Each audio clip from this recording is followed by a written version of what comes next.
Bon voilà, c'est 6 h du matin et le soleil est en train de se lever là. Je suis pas trop fatigué, ça va. La neige est toute pourrie, mais bon, vaut mieux ça que tout gelé. Il fait pas froid, c'est plutôt sympa, mais c'est très sauvage. Ça fait longtemps que je suis pas venu en Beldon comme ça et je me rappelais pas que c'était une ambiance aussi austère. Je me sens un peu seul, pour tout dire. Là, je suis à l'entrée du vallon qui mène à la salle du Puy-Gris.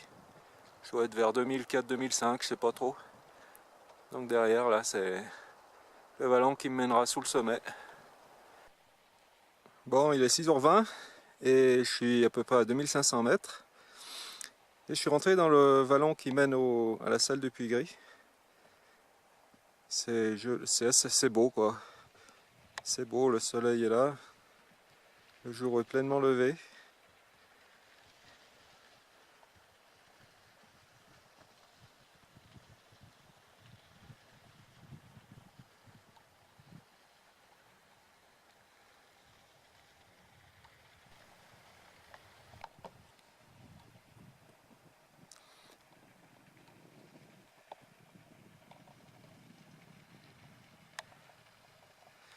Et voilà, tout au fond, la salle du Puy-Gris.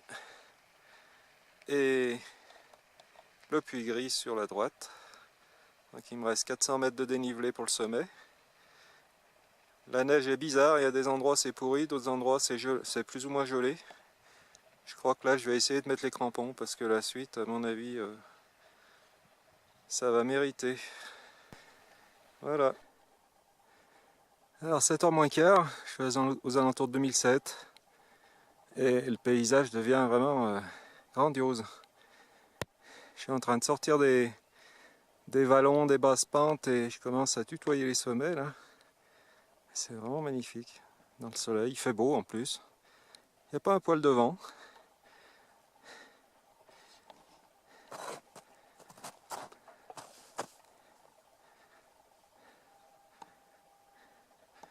Et je suis sous la salle du Puy-Gris. Enfin, je pense que c'est la salle parce que j'ai quand même un petit doute, mais à mon avis c'est ça. Et puis le sommet, ben, il est perdu au fond là-bas derrière les escarpements. Je pense qu'on ne le voit pas là pour le moment. Voilà, je suis toujours au même endroit et puis je résiste pas à l'envie d'immortaliser mes jolis crampons tout neufs. Voilà, mes crampons à lanière qui datent de plus de 30 ans maintenant, 35-40 ans. Ça marche toujours, antédiluvien comme le propriétaire. Alors là, je tente l'impossible, une vidéo de moi-même.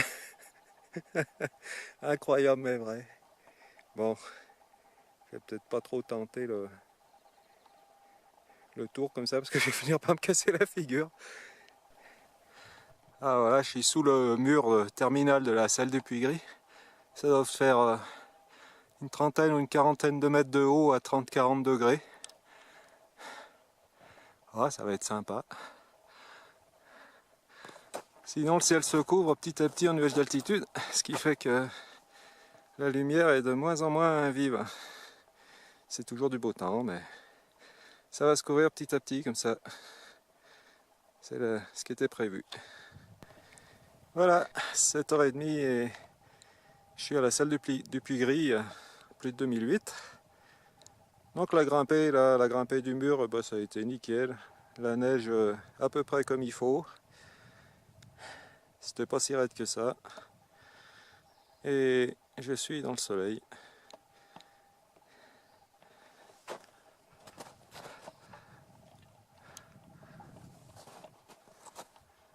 Et voilà l'autre côté. Côté Comte des Roches.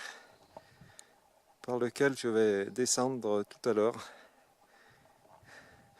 Avec le Charmet de l'Aiguille là, juste au milieu. Et le secteur du pic du Frêne derrière, en second plan.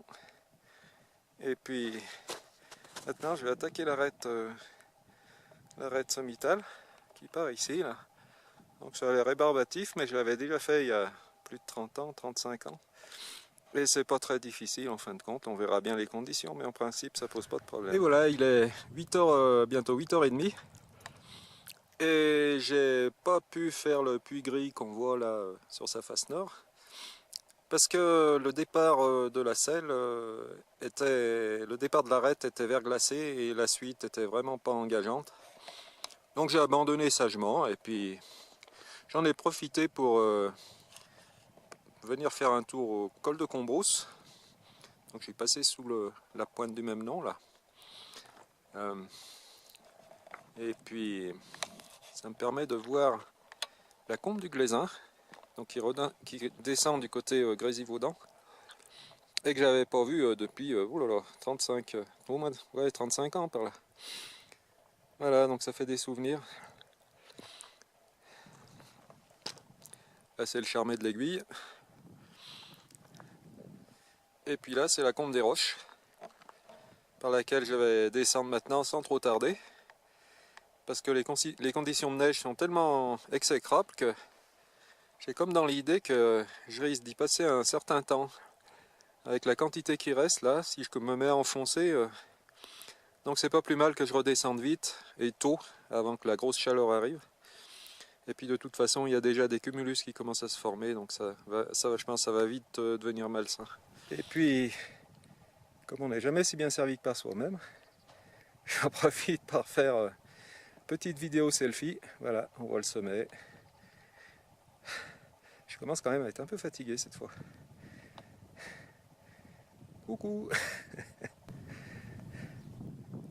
Voilà, descente de la combe des Roches. Là c'est le pied de la face nord du Puy Gris, où normalement il y a encore un reliquat de glacier. Évidemment c'est sous les névés, mais il y a encore un petit peu de glace là-dessous.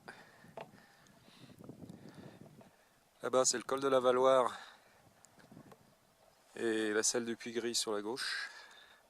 Pointe de Combrousse. Et le col de Combrousse. Voilà. Bon, c'est 9h10 et je vais quitter le beau vallon tranquille du haut là, qui descend pas beaucoup et qui est suffisamment enneigé pour que ce soit confortable. Là on voit toujours la face nord du Puy Gris et je m'apprête à descendre ça, qui est vraiment pas sympathique là, mais je le savais, hein, c'est pas une surprise. Donc tout en bas on a le torrent qui est à 1700, là je suis encore à 2400 et quelques, donc il y a 700 mètres de dénivelé et ça plonge d'un coup et c'est du gros bloc de la moraine et ça va être chaud, ça va vraiment pas être terrible quoi, avec des restes de neige au milieu. Enfin bon, je suis venu pour ça aussi, hein.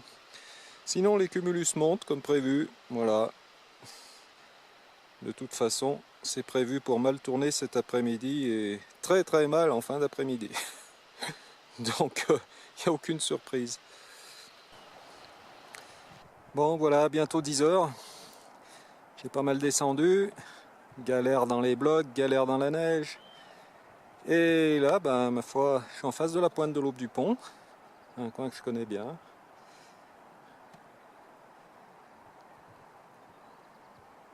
Là, on voit le Grand Morétan. Et puis on retrouve le Puy Gris qui commence à être un peu loin.